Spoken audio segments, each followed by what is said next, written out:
માન્ય અધ્યક્ષશ્રી, ગૃહના મોટા ભાગના સભ્યોએ ગૌ માતા માટેની વાત કરી. હું પણ ગૌ માતાની વાત કરવા માગું છું કે દેશના સાધુ સંતો, મહંતો, જ્યોતિષપીઠના શંકરાચાર્ય સ્વામી અવિમુક્તેશ્વરાનંદ સરસ્વતી મહારાજ પદયાત્રા કરીને ગૌ માતાને રાષ્ટ્રીય માતાનો દરજ્જો આપવા માટે સરકાર પાસે માગણી કરી રહ્યા છે.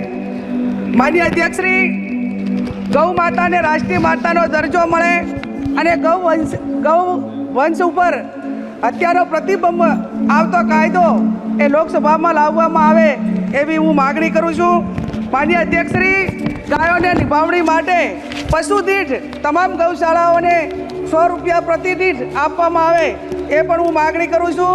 માન્ય અધ્યક્ષશ્રી, ગૌ માતાના દૂધમાંથી તમામ બનાવટો જે બનાવવામાં આવે તે ખૂબ ગુણકારી હોય છે અને જે આપણી પ્રાકૃતિક ખેતી હોય છે એ ખેતીમાં પણ ગાયના ગોબર માટેની ખૂબ જરૂર હોય છે.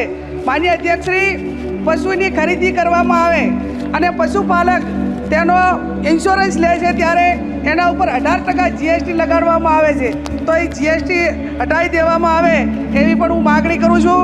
માન્ય અધ્યક્ષશ્રી, ભારતમાં ચાલતા તમામ કતલખાનાઓમાં કઈ પાર્ટીએ કતલખાનાઓ પાસેથી કેટલું ફંડ લીધું તે નામ જાહેર કરવામાં આવે એવી પણ હું માગણી કરું છું. માન્ય અધ્યક્ષશ્રી, પશુપાલકોના જે ગૌચરો હતા તે મોટા ભાગે ઉદ્યોગપતિઓને આપી દેવામાં આવ્યા છે અને એના કારણે પશુપાલકો અને વન પ્રાણીઓ એ ખૂબ મોટા મુશ્કેલીમાં મુકાણા છે. ત્યારે માન્ય અધ્યક્ષશ્રી, આપના માધ્યમથી માગણી કરું છું કે જે ગૌચરો છે એ ઉદ્યોગપતિઓને કેમને ન આપવામાં આવે અને એના ઉપર જે સુપ્રીમ કોર્ટે પ્રતિબંધ નાખેલો છે એને યથાવત રાખવામાં આવે એવી પણ હું આપની પાસે માગણી કરું છું.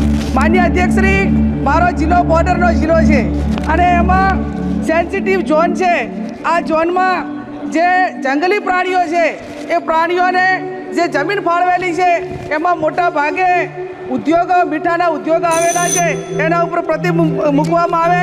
માન્ય અધ્યક્ષશ્રી, મારો જિલ્લો એ પશુપાલન સાથે સંકળાયેલો છે અને પશુપાલન સાથે સંકળાયેલો છે ત્યારે મારા જિલ્લામાં બનાસકાંઠા જિલ્લાના ધાનેરા, દાંતીવાડા, પાલનપુર આ તાલુકાઓમાં સિંચાઈની વ્યવસ્થા નથી.